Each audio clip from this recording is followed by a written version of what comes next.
그래서 여기서 우리가 T50 및 FA50의 그 정체를 좀 우리가 볼 필요가 있는데요.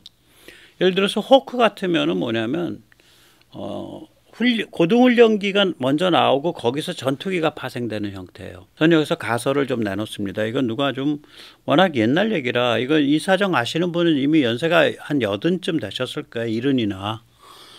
저는 뭐냐면, 그 당시에 설계를 했을 때, 처음부터 경전투기 FA50을 먼저 본 거야. 그리고 근데 경전투기 가려면 뭐 레이더도 붙여야 되고 무슨 뭐 미사일도 붙여야 되고 복잡하니까 야, 기체는 일단 경전투기로 설계해. 그리고 걔를 다시 빠꼬우라이 시켜가지고 다운그레이드 시켜서 열화판으로 만들어서 훈련기로 쓰는데 그 훈련기를 먼저 제작하는 거야. 그래서 T50 거기에 레이더를 달았죠. 그게 TA50이죠. 거기에 이제 제대로 무장을 붙이죠. 그럼 FA50이죠. 그래서 그게 완세트로 쭈루룩 나가잖아요. 수정도 없이. 왜냐하면 처음에 설계를 FA50에 맞춰놓고 때린 거예요. 그럼 그게 무슨 얘기냐. FA50이 T50으로부터 파생됐다는 건 착각이라고요. 오히려 T50이 FA50의 열화판인데 구현을 먼저 했다요. 다운 시켜가지고 먼저 구현한 거예요. KF-21이 그거 아니에요. 앞으로 KF-21 스텔스기가 나오면 KF-21 스텔스기는 4.5세대 KF-21의 파생형입니다. 이렇게 얘기할 수 있나? 아니죠. 먼저 목표가 KF-21 스텔스인데 그거 하려면 끔찍하게 돈 많이 들고 뭐 다 내장시키고 난리 부르스를 쳐야 되니까 야 그걸로 기체는 만들어 놓고 그거 다운그레이드 시켜서 열화판으로 4.5세대부터 먼저 가. 똑같은 전략이에요. F-50 때 저 전략을 썼을 거라고 저는 봐요. T-50 때도. 그러니까 처음에 출발점이 F-50이다. 구현을 T-50을 먼저 했을 뿐이다. 다운해서. 우리가 이거를 왜 제가 얘기를 하냐. 이제 일본과 미국이 이제 가까워져 가고 일본이 기지 동맹에서 기지를 제공하는 나라에서 이제 특히 동남아시아 안보까지 같이 미국과 적극적으로 그 관계하는 군사동맹 같은 존재로 이번에 이제 급속하게 발전하고 있잖아요. 그러면서 이제 일본과 미국 사이에 된 얘기 중에 하나가 미국이 지금 개발 계속 늦어지고 좀 애좀 먹고 있는 T7, T7 그 보잉 그 고등 훈련기죠. 이거를 공동 개발을 해서 약간 수정해 가지고 일본도 쓰겠다. 뭐 이렇게 해서 이제 얘기가 정리가 된 거예요. 그래서 이제 그걸 보면서 사람들이 두 가지 얘기인데 결국은 같은 얘기인데 하나는 뭐 미국이 우리 좀 통수 치는 거 아니냐. F-50. 근데 통수가 아니죠. 시장이 다른 거예요. T7은 아까 말씀드렸듯이 고등훈련기이고요. 우리 T-50, F-50은 원래 출발점이 경전투기입니다. 경전투기를 고등전술훈련기로 쓰는 거예요, 우리가. 그리고 우리는 고등훈련기라는 게 없는 거예요. 우리 공군의 훈련체계에선. 프로 비행기 했다가 바로 고등전술훈련기, 경전투기급으로 바로 튀는 거예요. 그러니까 속성 단축이라고요. 코스 하나가 없어요. 미국이나 일본은 이 중간 코스, 고등훈련기를 가지고 널널하게 초음속 맛보면서 민항기후 조종사 같이 살살 돌아다니는 그게 길어요. 그러니까 고등훈련기라는 그 코스에 전문화된 특화된 비행기가 필요한 거예요. 그게 T7입니다. 그건 어디서 드러나냐. 일단 비행기 허우대는 T-50만 한데 T7이 T-50 공중량의 절반이야. 그러니까 제가 몸무게가 70kg인데 제 허우대인데 몸무게가 35kg인 거예요. 그럼 제 뼈가 요만하다는 얘기지, 뼈가. 전부 공기나 물로도 아니죠. 공기로 채워져 있다는 얘기잖아요. 몸 안이. 최대 이륙 중량 T-50의 공중량보다 가벼워요. 최대 이륙 중량이. 그러니까 껍질만 있는 거예요, 비행기가. 굉장히 얇고 연약한 기체예요. 초음속 맛보기만 할 수 있지 초음속 극한 기동 못합니다. 목표가 마하 1.05입니다. 우린 미국식으로 마하 1.73이에요. 그러니까 이걸 가지고 경전 투기를 한다 그러면 T7에서 파생을 못 시킵니다. 그냥 전혀 새로운 기체를 만드는 거예요. 오케이? 전혀 새로운 기체 어떻게 만들 수 있나 한번 이정표를 따져볼까요? 지금 올해 얘기했으니까 미국, 일본 사이에 업체 간의 계약서는 한 2년쯤 걸리겠죠. 1년 반은 걸릴 거 아니에요. 2026년에. 그럼 최초 비행은 2032년쯤 되겠네. 한 5, 6년은 걸리니까.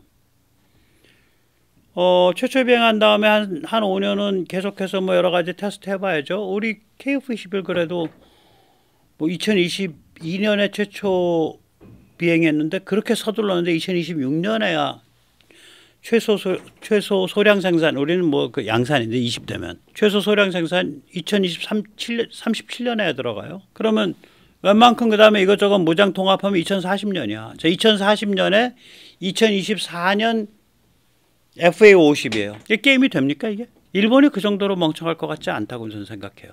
그냥 진짜로 저 사람들 입장에서는 초음속을 맛볼 수 있고 훈련생이 그 필을 받을 때 그 유저 인터페이스, 조종사 인터페이스가 F-16이나 F-35 필을 받을 수 있는 그런 거가 필요할 거예요 지금.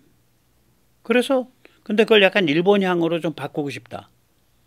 일본 항상 그래요. 미국 거에서 라이센스 생산하면서 공동개발이라는 이름 잘 달아요.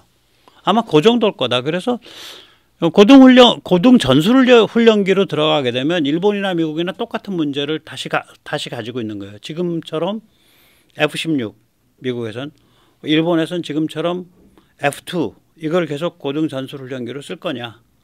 그 뭐 유지비도 많이 들고 뭐 비행기도 단종돼 가고 F-2 같으면 단종된 지 벌써 10년 넘거든요. 그러니까 차제에 대한민국에서 T-50 데려다가 쓰자. 뭐 이렇게 될 거냐. 그건 좀 두고 봐야 된다고 보는데 저는 뭐 할 수 있다고 봐요. 일본은 그거가 한 30대 씁니다. 그거를. 20몇 대 써요. F2를 고등 전술훈련기로. 자, 그러면 이제 경전투기가 한국 독식이란 얘기죠. 그러면 세계 유일의 3개 등급 그랜드 슬램이 되는 거죠. 제가 이제 구분을 스텔스와 마당쇠. 마당쇠는 번역어입니다. 저의 워크호스. 짐 끄는 말, 짐말. 마당쇠지 우리말로 하면. 등급은 하이, 미들, 로우. 그래서 뭐 하이급으로만 다 전투기 구성하는 거 아니니까. 미국 비행기로 치면 하이급의 스텔스 하이급이 이제 F-35. 그 다음 마당쇠 미들급이 F-15, F-16이죠. 미국에는 경전투기 없는 거예요. F5 있었는데 마지막 그거 퇴역한 지 뭐 한참 될 테니까 없는 거지 뭐. 한국은 어떠냐? 한 2030년경 되면 31, 2년 되면 KF-21 스텔스가 있고요. KF-21 마당쇠가 있고요. 지금 하고 있는 거. FA-50이 있잖아요. 그럼 한국은 이 스텔스 마당쇠의 하이, 미들, 로우 세 개 등급을 다 보유하고 있는 나라죠. 근데 각각이 뭐 세계 시장에서 꾸준히 잘 팔리고 호평이 괜찮은 스테디셀러 혹은 베스트셀러라고 혹은 준 베스트셀러거나 이러기 굉장히 힘들죠. 거의 유일하죠. 서방에서. 미국 아니면. 미국은 이제 저 위에 이제 첨단 6세대 뭐 B-21 뭐 이런 그 우주인 고문에서 만드는 뭐 범접할 수 없는 영역에 집중해 있고, 미국은 아까도 말씀드렸지만 공중 지배가 목표예요. 에어 도미넌스, 압도적 공중 지배. 그래서 전혀 영역이 달라요. 저 하이가 아니라 거긴 슈퍼 하이급으로 가서 집중해 있는 거고, 그건 얘기를 저희가 아예 안 하는 겁니다. 네. 그런데 여기서 끝나는 게 아니라 우리가 아까도 봤지만 위성 및 감시 정찰 드론과 연동하잖아요. FA-50도 그렇게 될 거라고요. 네트워크 다영역 작전 피고 유무인 합동 작전 피고. 여기서 잠시 참고로 말씀드리면 감시 정찰 드론은 수출이 가능합니다. 또 국내에서는 FA-50이건 KF-21이건 간에 미사일 운반 드론, 전투 드론과 또 연동을 하죠. 근데 미사일 운반 드론이나 전투 드론은 수출이 불가능합니다. 그 다음에 우리가 또 다양한 종류의 전략성 높은 첨단 미사일들 만들고 있잖아요. 공대지 벙커바스터, 공대지 일반 제압용, 공대함, 그 다음에 공중발사 초음속, 뭐 공중발사 초음속 중에 특수기능으로 레이더 사냥용, 뭐 이런 여러 가지를 계속 만들고 있으니까 그게 뭐 한 2028년, 2029년, 30년, 31, 32 하면서 계속 나온단 말이에요. 그래서 이런 것들이랑 이 세계 등급의 비행기랑 결합을 하면서 이게 파워가 무시무시해지고, 그러한 파워들의 전체 혹은 일부가 동남아시아 국가로 이제 나갔을 때, 혹은 중동으로 나갔을 때, 인도로 나갔을 때, 유럽으로 나갔을 때 중국은 아주 뇌수가 꼬이는 거예요. 오늘 이제 거기가 이제 결론 부분입니다. 동남아로 나갔을 때 제가 이게 그림이 이거 아니에요. 그 제가 말씀드리는 위쪽에 있는 한 쌍에 콩같이 생긴 거, 이게 이제 말하자면은 이제 미국의 중거리 타격 능력이 오키나와에 깔렸을 때의 이제 모습이죠. 그러니까 거기에 이제 북부 트라이앵글이 들어오고 창날은 대한민국이고, 뒤에 그것에 같이 힘을 실어주는 게 미국과 일본인데, 아래는 필리핀 쪽에 미국의 중거리 타격 능력에 깔렸을 때 미치는 범위예요. 토마호크 2400km는 좀 넓게 미치고, 가운데 들어있는 거는 말하자면 700km쯤 가는 초음속 미사일, SM-6 이런 거죠. 초음속 미사일, 그 배에서 쏘는 걸 육지로 돌려가지고 육군에서 쏘는 거거든요. 이런 형태 속에서 한국의 저런 그 K무기의 FA-50 같은 것들이 이 감시정찰 드론과 연동하고, 그러면서 아주 전략성이 있는 미사일 몇 개 붙이고 이러면서 동남아에 보급이 됐다. 또 한반도의 그런 그 대한민국의 공군력이 KF-21, FA-50, F-35, F-15, F-16 이걸 섞어서 쓰면서 급격하게 지금보다 공군력이 막 2배, 3배 이렇게 급증을 했다. 이랬을 때 이게 중국한테 뭘 뜻하냐. 우선 하나는 또 북한에서 손 좀 떼야겠다. 이것만 가지고 그 메시지는 아닌데, 그 메시지가 이미 나오기 시작하고 있거든요. 미국 사이드에서. 공공연하게 북핵 문제를 근본적으로 깨끗하게 해결하는 길은 북한을 접수해서 자유화시키는 거다. 뭐 이런 얘기들이 나와요. 요새 미국 전문가들이. 그런 게 증폭되는 거죠. 그러니까 한미일 3국이 북한 자유화라는 그런 기본적인 전략에 어느 정도 이제 그 교감이 일어나고, 특히 한국과 미국 사이에 그런 교감이 일어나면 캠프 데이비드에서 자유롭고 평화로운 통일 한반도, Unified Korean Peninsula, which is free and at peace, 이런 것들이 계속 반복이 되면 저렇게 우리의 군사력이 FA-50에서 또 KF-21에서 증명되듯이 강화됐을 때 결국 중국 힘이 빠져가는 거예요. 저건 그냥 뭐 앙탈을 부려도 소용이 없어요. 시간이 가면서 힘이 점점 기우는 거지. 우리가 계속 밀고 갈 수 있다면, 뭐 우리가 계속 뭐 민주당 뽑고 뭐 이재명 뽑고 하면 우리가 뭐 망하는 거니까 뭐 할 얘기 없는 거고요. 또 이런 무기들의 전체 혹은 일부가 남중국해, 필리핀 같은 데 전해졌을 때, 말레이시아 이런 데 전해졌을 때 무슨 의미가 있냐. 남중국해에서 손떼 이 소리가 되는 거죠. 동남아 국가들이 K-전투기를 널리 사용하는 경우, 특히 필리핀이 하는 경우 골 때리는 상황 오는 거예요. 지금. 예, 그래서 새삼스럽게 한국이 어떻게 하다가 이렇게 됐냐. 원래 미국이 한국에 대해서 유리천장을 갖고 있었습니다. 한국이 멍청하게 있었으면 대만 비슷한 상황 되는 거예요. 이 한국한테 이 K무기가 날아 올라갈 수 있는 기회는 2006년에 북한이 핵실험을 시작하고 2006년에 북한이 대륙간 탄도미사일 실험을 시작하고 이러면서 주어진 거예요. 그런데 기회가 주어졌다고 해도 준비되지 않은 자는 기회를 잡아챌 수가 없죠. 그 기회가 주어지기 전에 대개 한 1970년서부터 2006년까지 무려 한 36년 동안 36년 이상을 미국의 유리천장에 들이받아가면서 어떻게든 그 빈약한 국력으로 자주국방을 해보려고 무지하게 고군분투한 거예요. 한 30여 년을. 기회는 2006년부터 주어졌어요. 그래서 그 원래 미국이 가지고 있던 이 동아시아에 대한 컨셉이 뭐냐. 닉슨이 대만에 대해서 발언하는 걸 들어보면 그냥 나옵니다. 직접 들어보십시오. But the United States will and should continue to provide defensive weapons for Taiwan. But the level of assistance should be directly related to the offensive threat. On the Chinese side, looking at Peking, it is important then, if they want the level of arms to Taiwan reduced, they must reduce the threat. 이게 벌써 말해보세요. 타이완에 방어용 무기만 줘야 된다. 방어용 무기의 수준은 중국의 위협이 올라가면은 거기에 맞춰서 방어용 무기도 수준을 올리고, 위협이 내려가면 거기에 맞춰서 수준을 낮추고. 오케이. 만약에 미국이 잘못 판단한 거면 어떡할 텐데. 중국 위협은 이렇게 올라가 있는데 미국은 중국 위협이 요만해. 그래서 여기에 맞춰서 딱 골로 가는 거 아니에요.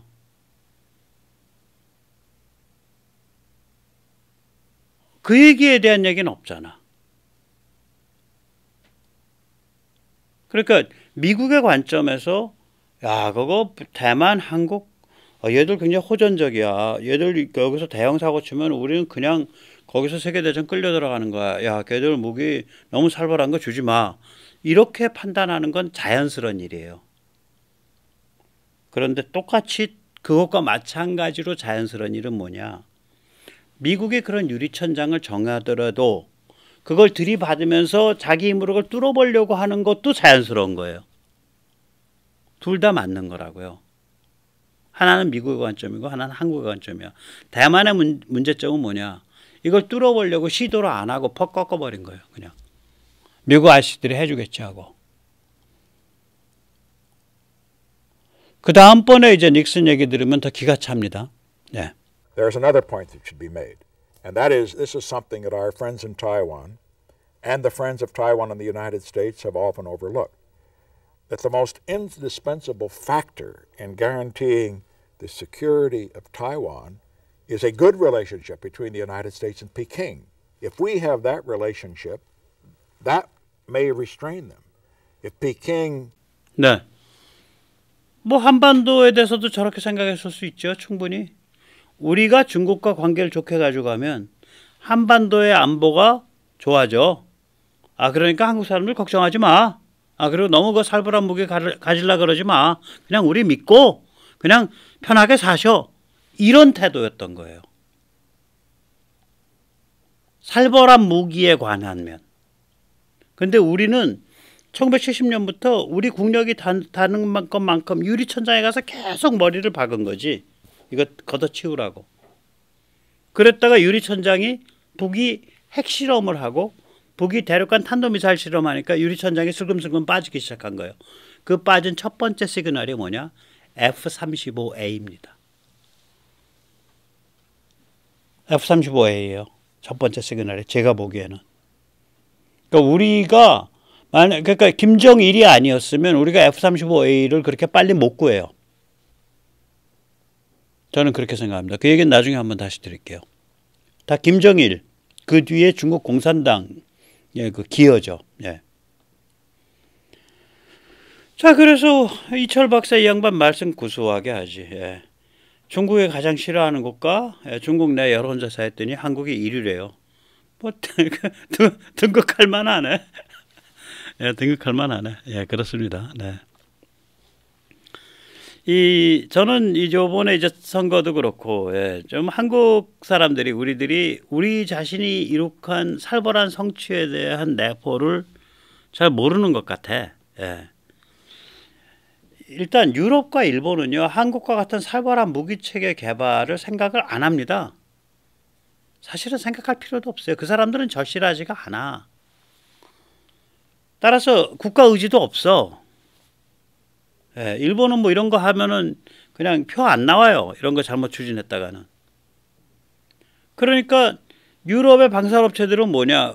절실하지도 않고 국가 의지도 없으니까 야, 세계 시장 보니까 이런 물건 하면 좀 팔릴 것 같아. 이거 하면 좀 팔릴 것 같은데 어떤 일관된 전략이 있는 게 아니라 그때그때 따라서 요 물건 저 물건 찝쩍찝쩍 하면서 말랑말랑한 무기들을 계속 하는 거예요. 컨셉 있는 무기들만. 그런데 K무기에는 철학이 있습니다. 수출 시장에 있든 없든 우리한테 필요한 거 살벌하게, 더 살벌하게, 더욱더 살벌하게. 우린 그렇게 해온 거예요. 그래서 이제 한국인한테 놓인 과제는 그거죠. 그러다 보니까 뭐 세상이 바뀌고 이러니까 우리가 무기 수주 기준 2022년, 2023년에 세계 2위까지 갔는데 3위인 프랑스보다 2배 이상 커요. 우리가 2022년, 2023년에. 근데 이건 아직 뭐 세 발의 피야. 아직 메인 게임은 나오지도 않았어. FA50 블락 20, 블락 30 아직 안 나왔고요. KF21 마당쇠, KF21 스텔스 아직 안 나왔고요. 감시정찰 드론 저런 무아브 뭐 그 다음에 감시정찰 드론은 팔 수 있으니까 그 또 무인 편대기 저피탄 무인기 그게 이제 무인 편대기죠. 그다음에 스텔스 정찰기 이런 거 아직 안 나왔고요. 그 다음에 그 디젤 AIP 리튬이온 배터리로 되어 있는 그게 배치 2가 되나 배치 3가 되나 장보고 예. 그거 이제 시작한 거거든요. 그 다음에 한국형 이지스 구축함, 이지스 호위함 아직 안 나왔잖아요. 우리 레이더 갖추고 우리 방공미사일, 우리 대탄도미사일 갖추는 거 아직 덜 나왔죠. 앞으로 나올 게 줄줄해. LCM2 아직 안 나왔죠. 천궁3, 천궁 2.5 정도까지만 가지 아직 안 나왔죠. 그 다음에 그 뭐죠? 그 저기 뭐 낮은 고도에서 쏘는 거, 예, 그 LAMD, 네, 예, 그 저기 뭐야 그 낮게 깔려서 날아 들어오는 방사포 같은 거 잡는 거, 예, 그거 아직 안 나왔지. 뭐 안 나온 거 많아. 육해공에 아직 덜 나온 게 뭐 그냥 보통 덜 나온 게 아니에요. 엄청 덜 나와 있어. 그 최첨단을 달리고 가장 좋은 무기들은. 그 이제 꽃을 막 피는 건데 그게 지금부터 한 10년 사이에 꽃을 펴요. 털 나와 있단 말이에요. 그런데 벌써 무기 수주 2위를 찍고 있어. 만약에 우리가 KF-21 있고 FA-50 블락 20가 성숙해 있다 그러면 지금 무기 수출이 어느 정도 될 것 같아요? 우리가 2위 찍을 때 미국의 4분의 1 했거든요.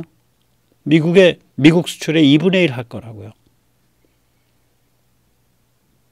그래서 이렇게 이제 살벌한 파워인데 그럼 이 파워를 제대로 된 글로벌 군사지정학을 위해 사용해야 될 거 아니에요. 이재명이처럼 CACA를 위해서 사용할 거예요. 이거 잘못 쓰면은 몸에 화 입어요. 아찔합니다. 소름이 쫙 끼쳐요, 저는. 그러면 이걸 제대로 된 글로벌 군사지정학을 위해서 사용할 수 있도록 만들어주는 우리가 파워가 있으니까 어차피 서방 열강이란 말이에요. 그럼 제대로 힘을 사용할 수 있도록 만들어주는 정신, 문화, 정치에 한국인이 과연 도달할 수 있냐. 이런 굉장히 심각한 문제가 여기 내재되어 있습니다. 예, 오늘 여기까지 모시겠습니다. 감사합니다.